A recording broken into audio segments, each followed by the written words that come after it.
The biting spring wind of 1875 swept across the makeshift auction block in Willow Creek, Wyoming territory, carrying with it the hopeless sobs of Hannah Calloway as she stood trembling before the jeering crowd.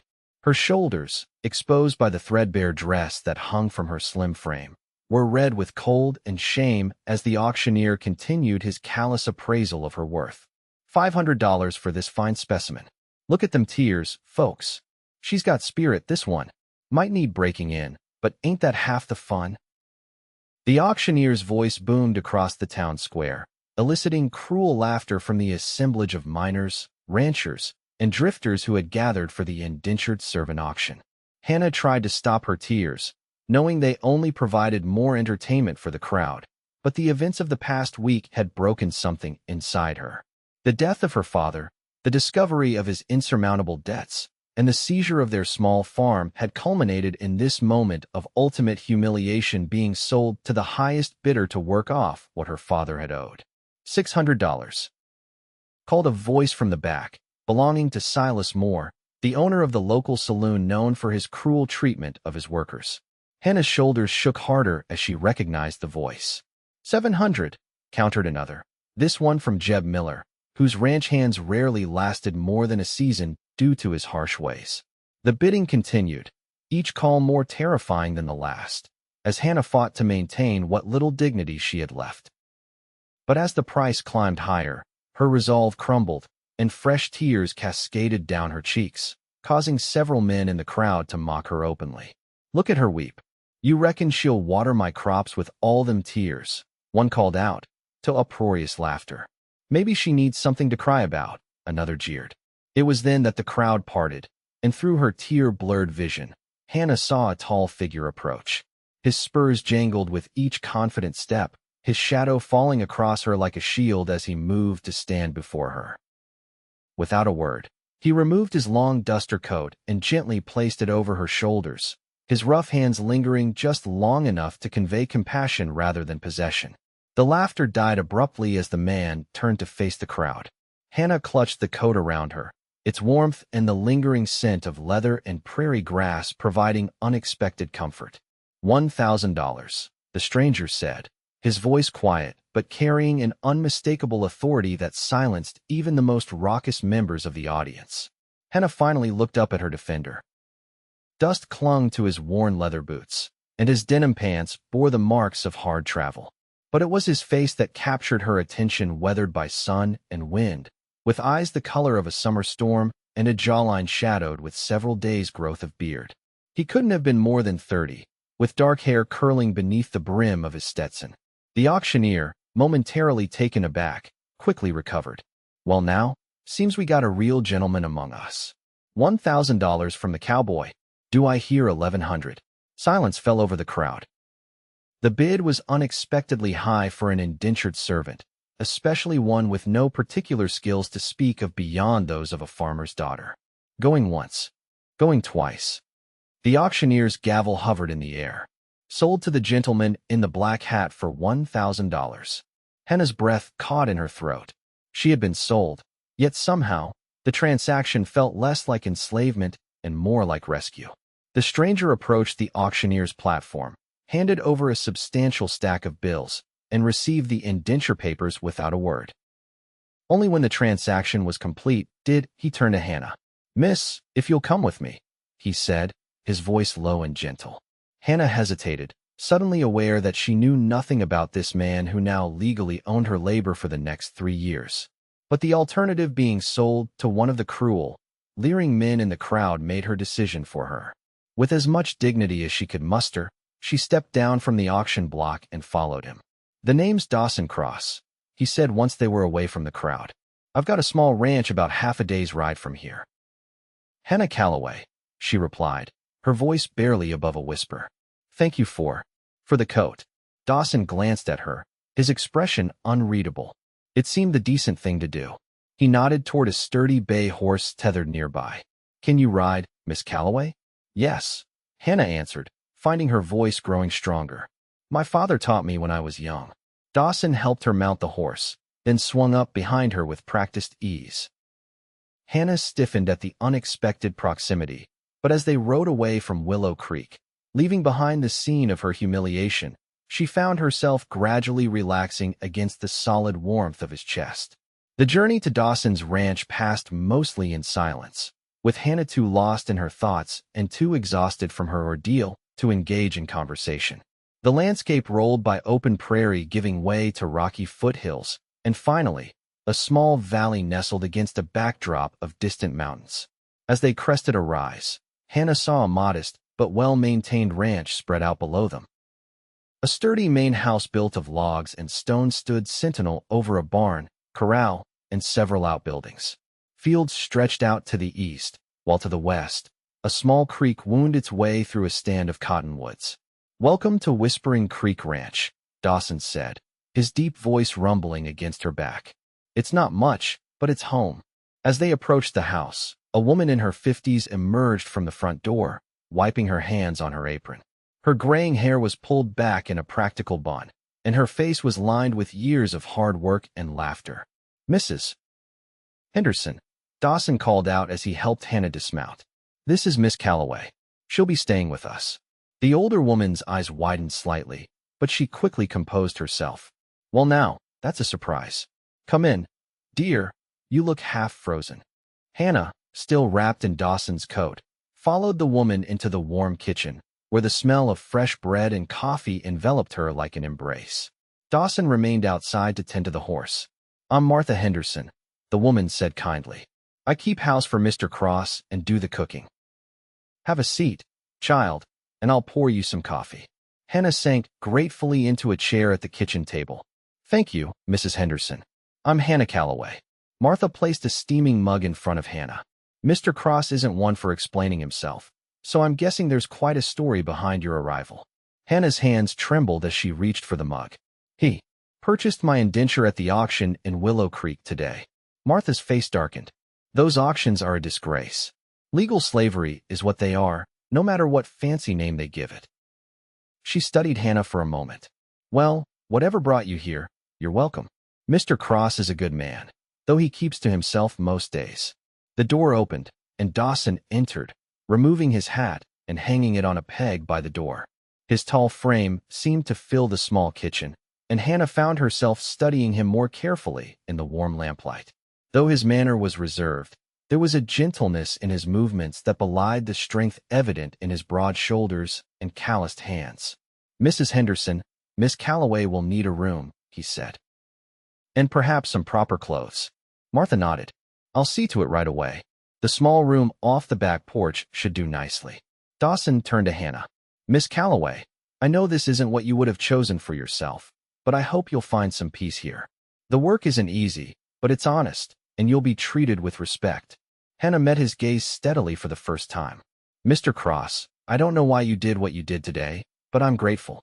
I'll work hard to repay your investment." A shadow passed over Dawson's features.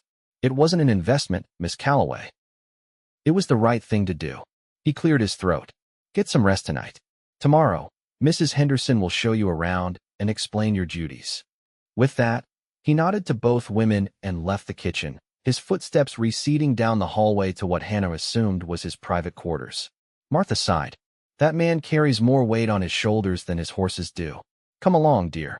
Let's get you settled." The room Martha led her to was small but clean, with a narrow bed, a washstand, and a small chest of drawers. A window looked out over the creek and the distant mountains, now silhouetted against the darkening sky. "It's not much," Martha apologized, "but it's private, and it's yours."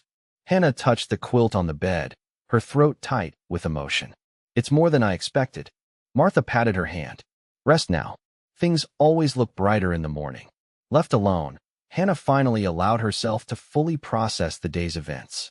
She had awakened that morning as a prisoner awaiting auction, certain she was bound for a life of misery and abuse. Now, she found herself in a clean room, treated with unexpected kindness by a mysterious cowboy who had spent a small fortune to rescue a stranger. As she finally drifted off to sleep, still wrapped in Dawson's coat, Hannah couldn't help but wonder what tomorrow would bring at Whispering Creek Ranch. The following weeks established a rhythm to Hannah's new life. Each morning, She rose before dawn to help Martha prepare breakfast for Dawson and the two ranch hands who worked the property, brothers named Joe and Tom Miller, no relation to the cruel Jeb Miller back in Willow Creek. After breakfast, Hannah's duties varied. Some days she assisted Martha with the household chores, learning to bake bread in the large cast iron stove, mending clothes, or preserving vegetables from the kitchen garden. Other days, she helped with the chickens and the small dairy cow that provided milk and butter for the ranch. Dawson remained something of an enigma. He was unfailingly polite but maintained a careful distance, speaking to Hannah only when necessary and never alone. He spent most daylight hours working alongside Joe and Tom, tending to the small herd of cattle, repairing fences, or breaking the occasional wild horse for sale in town. It was during the third week of her stay that Hannah first glimpsed beneath Dawson's reserved exterior. She had wandered down to the creek one evening after finishing her chores, seeking a moment of solitude. The spring sun was setting, painting the western sky in brilliant oranges and pinks, reflecting off the burbling water.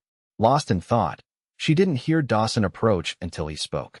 "It's peaceful here, isn't it?" Hannah started, turning to find him standing a few paces away, hat in hand, his dark hair tousled by the evening breeze. "Yes," she replied, surprised by his sudden appearance. "I didn't mean to intrude on your property." A ghost of a smile touched Dawson's lips. "It's just land, Miss Calloway. No one truly owns it, no matter what papers say." Something in his tone invited confidence. "My father used to say something similar about our farm," Hannah said softly. "Before the bank took it." Dawson moved to stand beside her, gazing out over the creek. "I'm sorry about your father. Mrs. Henderson mentioned he passed recently." Hannah nodded, unexpected tears welling in her eyes. "Pneumonia, this past winter. I tried to save the farm, but..." She trailed off, the memory of her desperate struggle to keep their home still raw. "It's not easy losing everything," Dawson said, his voice carrying a weight that suggested personal experience. Hannah looked up at him, struck by the shadow that crossed his features. "No, it isn't." They stood in companionable silence for a moment before Dawson spoke again. "Miss Calloway, I want you to know that while legally you're bound to work here for 3 years, I don't view you as property." He seemed to struggle with the words. "Your indenture papers are in my desk. When your time is served, they're yours to burn if you wish." Hannah's heart quickened at his words. "That's very kind of you, Mr. Cross." Dawson ran a hand through his hair, a gesture Hannah had come to recognize as a sign of discomfort. "It's not kindness, Miss Calloway. It's basic decency, though that seems in short supply these days." Before Hannah could respond, Joe's voice called from the direction of the house, announcing supper was ready. Dawson nodded to Hannah and turned to go, but she impulsively reached out to touch his arm. "Mr. Cross," she said when he paused, "thank you. Not just for today, but for what you did in Willow Creek. I never properly expressed my gratitude." Something flickered in Dawson's gray eyes, pain, recognition, or perhaps both. "No thanks necessary, Miss Calloway. Some things a man does because he couldn't live with himself if he didn't." With that cryptic statement, he walked back toward the house, leaving Hannah with more questions than answers about the quiet cowboy who had rescued her. As spring gave way to summer, Hannah found herself settling into life at Whispering Creek Ranch with surprising ease. The work was hard but satisfying, and the companionship of Martha Henderson provided a balm for her wounded spirit. Even Joe and Tom, initially wary of the newcomer, had warmed to her, especially after she proved herself capable of helping with the ranch's accounts, a skill she had developed helping her father manage their farm. It was late June when Hannah's past came calling in the form of Silas Moore. She was gathering eggs in the henhouse when she heard the sound of approaching horses. Stepping outside, she froze at the sight of the saloon owner from Willow Creek, accompanied by 2 rough-looking men. Dawson emerged from the barn, his stance casual, but his hand resting near the revolver on his hip. "Something I can help you with, gentlemen?" Silas sneered, his gaze fixing on Hannah. "Well, look what we have here." The crying girl from the auction block, all settled in and playing house. Hannah felt her face flush with anger and humiliation, but she held her ground, clutching the basket of eggs to her chest. "State your business or move on," Dawson said, his voice carrying a warning edge that Hannah had never heard before. Silas dismounted, his boots raising dust as he landed. Just passing through Cross. Thought I'd stop and see how your investment is working out. His eyes raked over Hannah in a way that made her skin crawl. I was mighty disappointed when you outbid me that day. Had special plans for this one. Hannah saw Dawson's jaw tighten, a muscle working in his cheek. Miss Calloway is an employee here, not an investment. And she's not for discussion. Silas laughed, a harsh sound that echoed across the yard. Employee? That's what you're calling it. Word around Willow Creek is you paid a premium price for damaged goods. Hannah felt as though she had been slapped. Damaged goods. The words cut deeper than they should have, touching on her own private fears about her worth after everything that had happened. What happened next occurred so quickly that Hannah barely had time to register it. Dawson closed the distance between himself and Silas in 2 long strides and grabbed the smaller man by his expensive waistcoat. You will apologize to the lady, Dawson said, his voice dangerously soft, and then you will leave my property. Now. Silas's companions reached for their weapons, but Joe and Tom appeared as if from nowhere, rifles in hand, their expressions making it clear they would back their employer without hesitation. Silas's face flushed with anger, but self-preservation won out. No offense meant, he muttered, not looking at Hannah. Just making conversation. Dawson released him with a slight shove. Your conversation isn't welcome here. Move on. As the unwelcome visitors departed, Hannah found herself trembling, the basket of eggs nearly slipping from her grasp. Dawson approached her cautiously, as one might a startled deer. Are you all right? He asked, genuine concern evident in his expression. Hannah nodded, unable to speak past the lump in her throat. Dawson hesitated, then gently took the basket from her hands, setting it aside on a nearby stump. His words don't define you, Dawson said quietly. No one's words do. A single tear escaped, tracing a path down Hannah's cheek. But they're what people think, aren't they? That I'm somehow less. Because of what happened. Dawson's expression darkened. People with small minds and smaller hearts might think so. But they're wrong. Hannah looked up at him, struck by the conviction in his voice. How can you be so sure? Because I know what it's like to be judged for circumstances beyond your control, he replied, his gaze drifting toward the distant mountains. To have others decide your worth based on the worst day of your life. It was the most personal thing Dawson had ever shared with her, a glimpse behind the careful walls he maintained. Hannah wanted to ask more, to understand the pain she sometimes glimpsed in his eyes, but she sensed it wasn't the time. Instead, she straightened her shoulders and wiped away her tear. Thank you for defending me. Dawson's eyes returned to her face, something new flickering in their depths. Always, he said simply, and Hannah felt the words settle around her like a promise. That evening, as Hannah helped Martha prepare supper, the older woman cast knowing glances between her and Dawson, who sat at the kitchen table reviewing the ranch's ledgers. Silas Moore is trouble, Martha commented as she rolled out biscuit dough. Has been since he first set up shop in Willow Creek 10 years back. Runs girls and games in that saloon of his. And folks say he's not above fixing the odds in his favor. Dawson looked up from his figures. He won't be back. Men like Moore are cowards at heart. Martha harumphed. Maybe so, but cowards with grudges can be dangerous. You embarrassed him today, and that sort don't forget easily. Hannah placed a stack of plates on the table. I'm sorry to have brought trouble to your door, Mr. Cross. Dawson's expression softened as he met her gaze. You haven't brought anything but hard work and brightness to this place, Miss Calloway. Martha raised an eyebrow at his words, but said nothing, hiding a smile as she turned back to her cooking. After supper, Hannah found herself drawn once again to the creek, the events of the day having left her restless. The summer evening was warm, crickets chirping in the tall grass as fireflies began to appear along the water's edge. She had just seated herself on a large flat rock when she heard footsteps approaching. She wasn't surprised when Dawson appeared, as if drawn by the same need for quiet contemplation. He paused when he saw her. I can leave you to your thoughts, he offered. Hannah shook her head. No, please. I'd welcome the company. Dawson settled on the rock beside her, leaving a respectful distance between them. For a while, they simply sat in companionable silence, watching as more fireflies appeared, their gentle lights reflecting in the creek water. I used to watch fireflies with my mother when I was small, Hannah said eventually, before she died. She called them nature's lanterns, lighting the way home for weary travelers. Dawson smiled, the expression transforming his usually serious face. My mother said they were stars that fell in love with the earth and couldn't bear to stay so far away. Hannah looked at him in surprise. That's beautiful.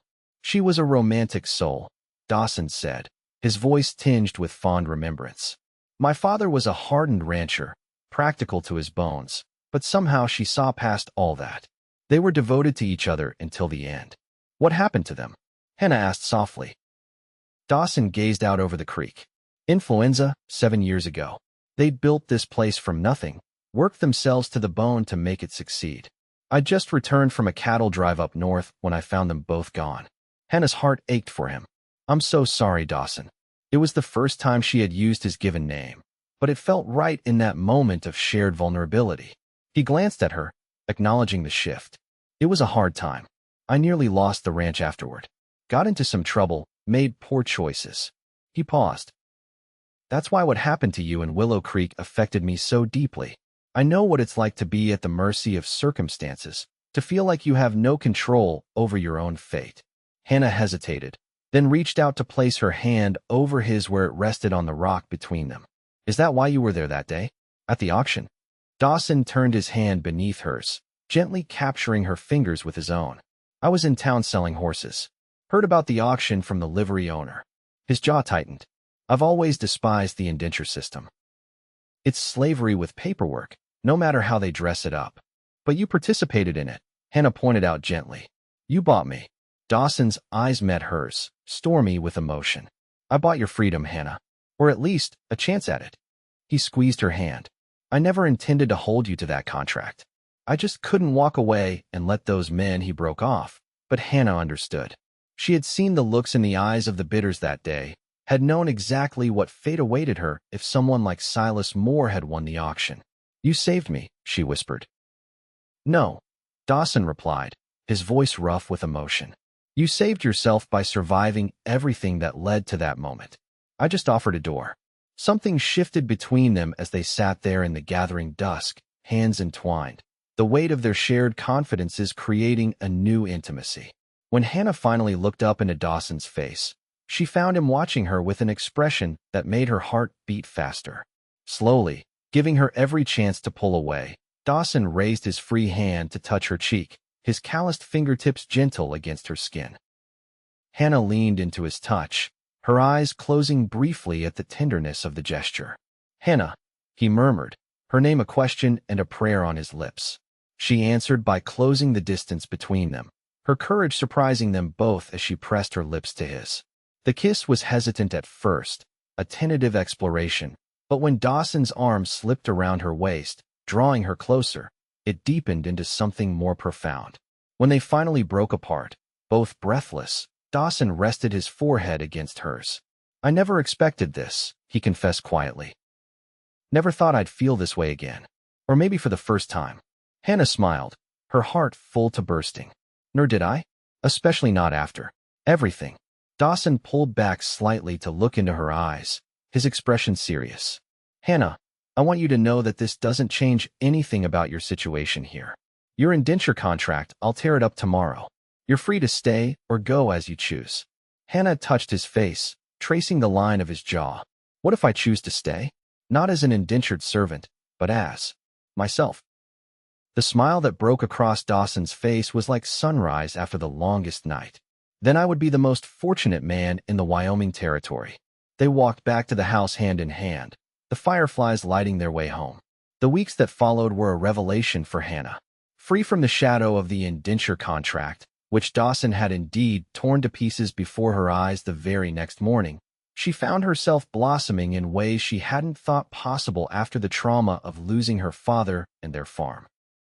Her relationship with Dawson grew naturally, without pressure or expectations.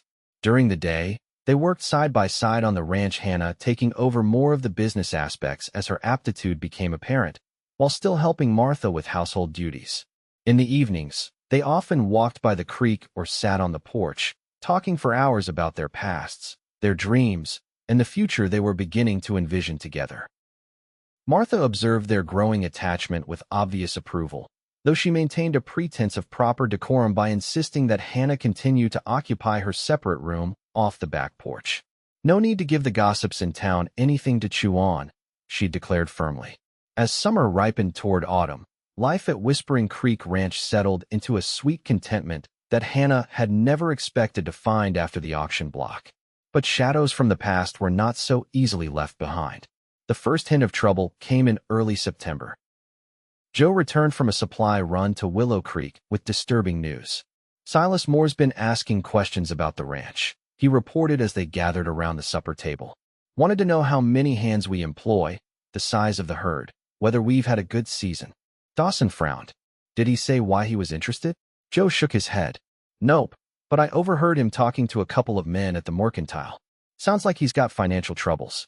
His saloon isn't doing as well as it used to, now that a competing establishment opened up in town. Hannah felt a chill of apprehension.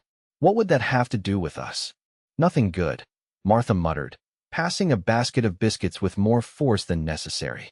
Dawson reached for Hannah's hand under the table, giving it a reassuring squeeze. We'll keep our eyes open, but there's no sense in borrowing trouble. But trouble arrived anyway, 3 weeks later, in the form of a letter delivered by the circuit-riding mail carrier. Dawson read it with a deepening scowl before handing it to Hannah.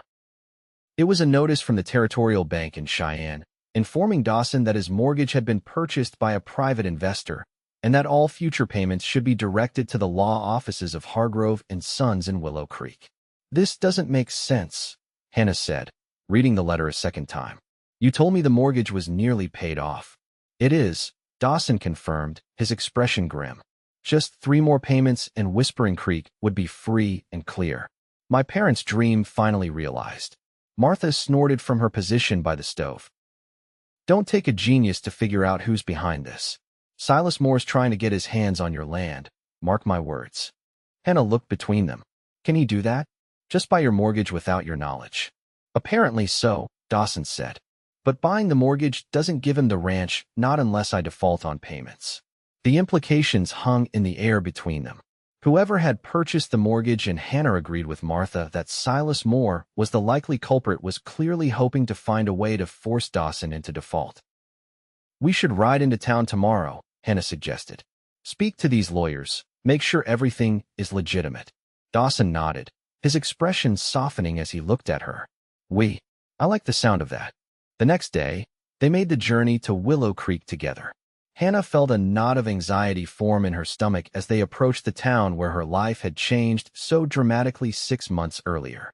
She hadn't returned since the day of the auction, and the memories of that humiliation threatened to overwhelm her as the familiar buildings came into view. Dawson, sensing her discomfort, reached across to take her hand as they rode side by side. You're not the same person who left here, Hannah.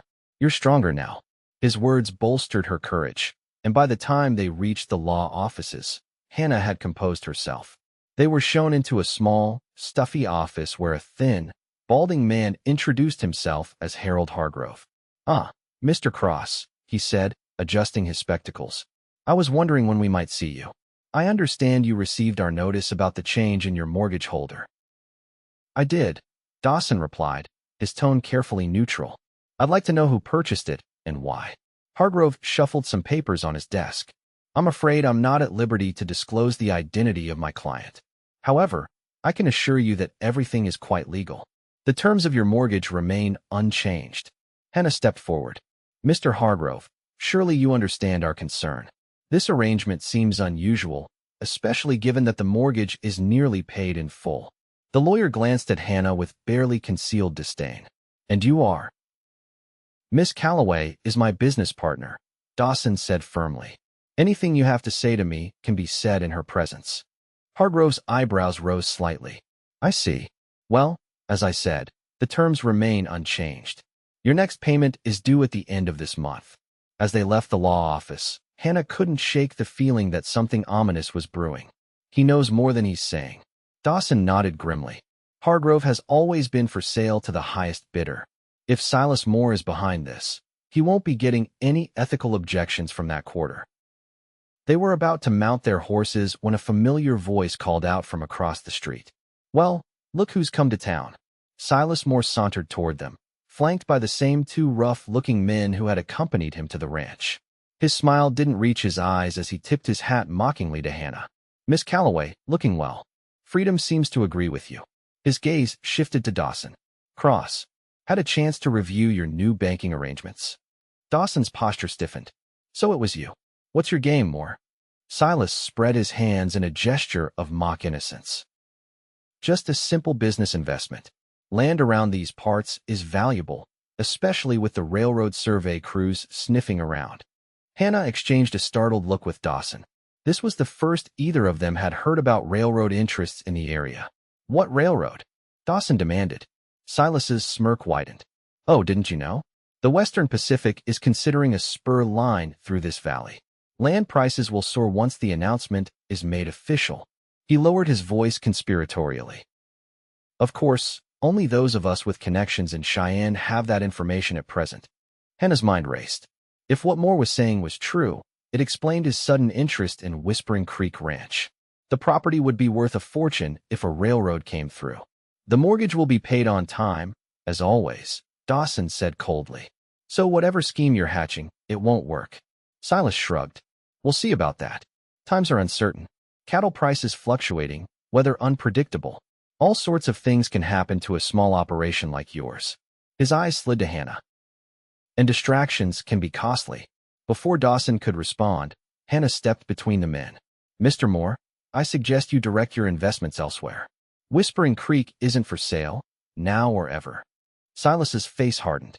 Bold words from a woman who was on the auction block not so long ago. He turned to Dawson. "You should teach your business partner when to hold her tongue." Dawson's hand moved toward his gun, but Hannah placed a restraining hand on his arm. "He's not worth it," she murmured. "Let's go home." As they rode away from Willow Creek, Hannah could feel Silas Moore's eyes boring into her back, his malevolence following them like a shadow. "He's planning something," she said once they were well clear of the town. Dawson nodded, his expression troubled. "The question is what and when." They didn't have to wait long for an answer. 2 weeks later, disaster struck in the form of a mysterious illness that swept through the cattle herd. Cows began dropping overnight, their bodies bloated and twisted in pain. Joe, the more experienced of the two ranch hands, examined the dead animals with growing concern.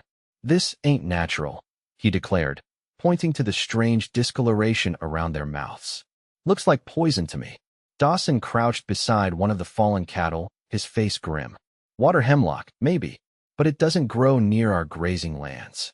Tom, who had been checking the creek, called out from the bank. "Boss, you need to see this." They hurried to where Tom stood pointing at something in the water. Floating among the reeds were the unmistakable remains of water hemlock plants, their roots exposed exactly the most poisonous part of the plant. "Someone dumped these here deliberately," Dawson said, his voice tight with anger, "right where the herd would come to drink." Hannah felt sick with the realization. "Silas Moore, he's trying to destroy your herd before the mortgage payment is due." They worked day and night to save the remaining cattle, moving them to a different pasture and setting up a guard rotation to watch for further sabotage. But the damage was done. Nearly a third of the herd was lost, representing a significant portion of the ranch's income for the year. As the due date for the mortgage payment loomed, Hannah found Dawson at the kitchen table late one night, poring over the account books with a look of despair. "We're short," he admitted when she sat beside him. "Even if we sell off some of the breeding stock, we won't have enough to make the payment and keep the ranch running." Hannah reached for his hand. "We'll find a way. Perhaps the bank in Cheyenne would extend." Dawson shook his head. "Moore owns the mortgage now. He'll never agree to an extension." This is exactly what he wanted. Hannah stared at the figures in the ledger, an idea forming in her mind. What if we could prove he poisoned the cattle? That's criminal activity. The territorial authorities would have to intervene. "Proof is the problem," Dawson sighed. "We know he did it, but we can't prove it." Hannah thought for a moment. Maybe we don't need to prove what he's already done. Maybe we need to catch him in the act of what he's planning to do next. Dawson looked at her quizzically. "Moore wants your land," Hannah explained, warming to her idea. "He knows you're vulnerable right now. What if we let him think his plan is working, that you're desperate enough to consider selling?" Understanding dawned in Dawson's eyes. You think he'll reveal his hand if he believes I'm ready to fold? Exactly, Hannah said. And when he does, we'll be ready. The plan they devised was risky but straightforward.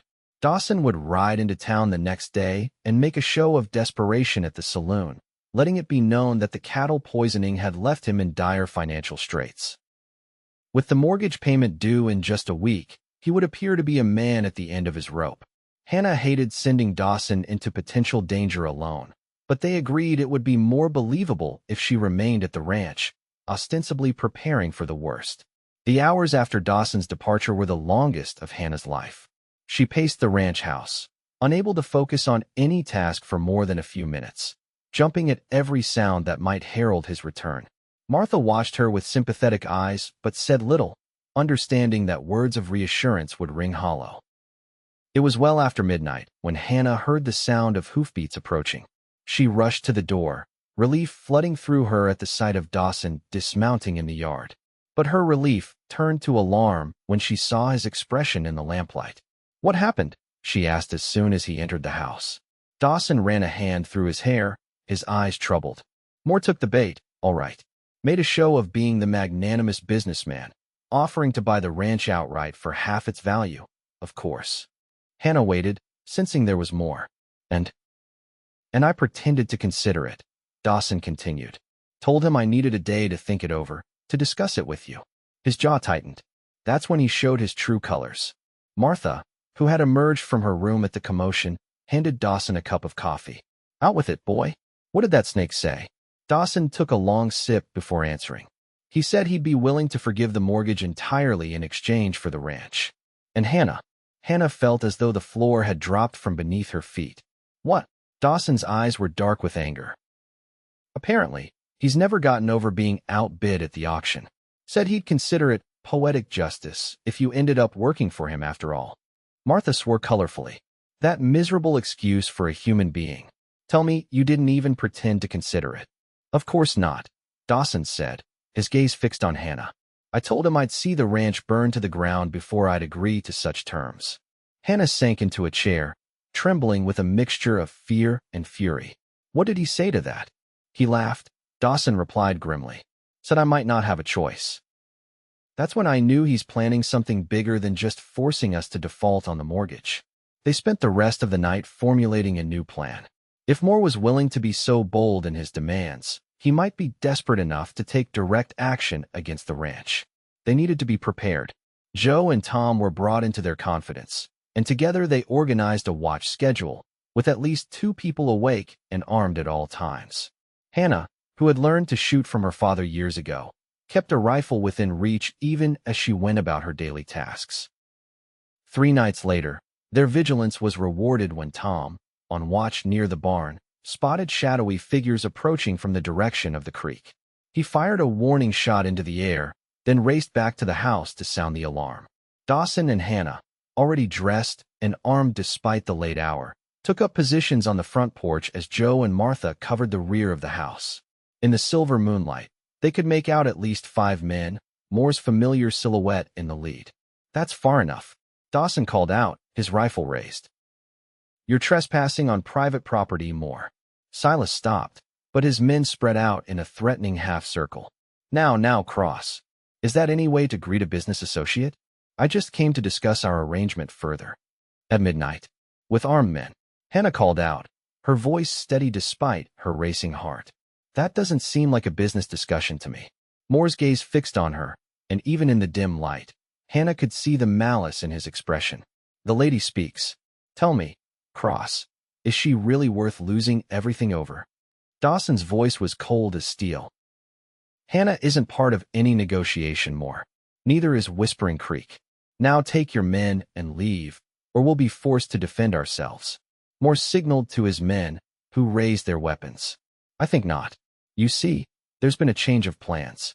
Instead of waiting for you to default, I've decided to simply take what I want. What happened next seemed to unfold in slow motion. One of Moore's men fired, the bullet splintering the porch railing near Hannah's head. Dawson returned fire, his shot finding its mark as the man crumpled to the ground. The night erupted into chaos. Gunshots echoed across the ranch yard as both sides exchanged fire. Hannah, Drawing on all her courage, aimed carefully and fired at a figure attempting to flank the house, her shot catching him in the shoulder. From inside, Martha and Joe added to the defense, their well-placed shots forcing Moore's remaining men to seek cover behind the water trough and hitching post. "Give it up, Moore," Dawson shouted during a lull in the shooting. "You've lost 2 men already. Is this really how you want this to end?"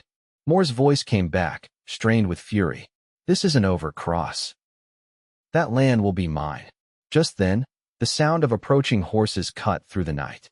To everyone's surprise, a group of riders appeared. Lanterns held high the sheriff from Willow Creek and several deputies. "Drop your weapons," the sheriff commanded. "All of you." In the confusion, Moore attempted to flee, but a well-placed shot from one of the deputies brought down his horse, sending him tumbling to the ground. As the lawmen secured Moore and his remaining men, the sheriff approached the porch where Dawson and Hannah stood, their weapons now lowered but not discarded. "Looks like we arrived just in time," Sheriff Barnes said. "Got word from a concerned citizen that Moore was planning something against your ranch tonight." Dawson exchanged a surprised look with Hannah. "A concerned citizen?" The sheriff nodded. "Harold Hargrove, if you can believe it. Seems even a spineless lawyer has his limits. Said Moore was bragging about how he'd either own your ranch by morning or see it burn to the ground." Hannah felt weak with relief as the tension of the past weeks finally began to ebb. "What will happen to Moore?" "Attempted murder, for starters," Sheriff Barnes replied. "And when we search his office, I suspect we'll find evidence of other crimes. He won't be troubling anyone for a very long time." In the aftermath, as dawn broke over Whispering Creek Ranch, Hannah and Dawson sat on the porch steps, physically and emotionally exhausted but alive and together. "It's over," Hannah said, watching as the first golden rays of sunlight touched the distant mountains. "Really over." Dawson took her hand, his thumb tracing circles on her palm. "Yes and no." When Hannah looked at him questioningly, he continued, "The threat is over, but something else is just beginning." He reached into his pocket and withdrew a small object, which he held out to her. In the growing light, Hannah could see it was a simple gold band worn with age but polished to a soft glow. "This was my mother's," Dawson said, his voice husky with emotion. "My father gave it to her when they first claimed this land, promising to build a life worthy of her." Hannah's breath caught in her throat as Dawson slid from the step to kneel before her. "Hannah Calloway, when I placed my coat around your shoulders that day in Willow Creek, I had no idea I was also giving you my heart. Will you stay here, not as my employee or even my partner, but as my wife? Will you help me build a life worthy of you?" Tears filled Hannah's eyes, but unlike those shed on the auction block, these were tears of joy, of a journey completed and a new one about to begin. "Yes," she whispered, reaching for him. "Yes, Dawson Cross. I will." 1 year later, Hannah stood on the porch of Whispering Creek Ranch, watching as Dawson rode in from the north pasture, silhouetted against the setting sun. The railroad had indeed come through the valley, but thanks to the careful negotiations Hannah had conducted with the company representatives, the tracks ran along the eastern edge of their property, bringing prosperity without disruption. The ranch was thriving, the herd restored and even expanded, with new breeding stock purchased from the proceeds of their first land leased to the railroad. Martha still ruled the kitchen, though she now had help from a young woman from town who came in 3 days a week. As Dawson dismounted and climbed the porch steps, Hannah felt the same flutter in her heart that she'd experienced the first time he'd covered her shoulders with his coat. He greeted her with a kiss, his hand naturally finding its way to the gentle swell of her belly where their first child grew. "How are my girls today?" he asked, his eyes soft with love.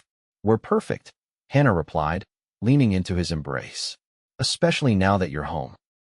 From that terrible day on the auction block to this moment of complete contentment, Hannah's journey had been one of tears and triumph, of finding strength she never knew she possessed, and love where she least expected it.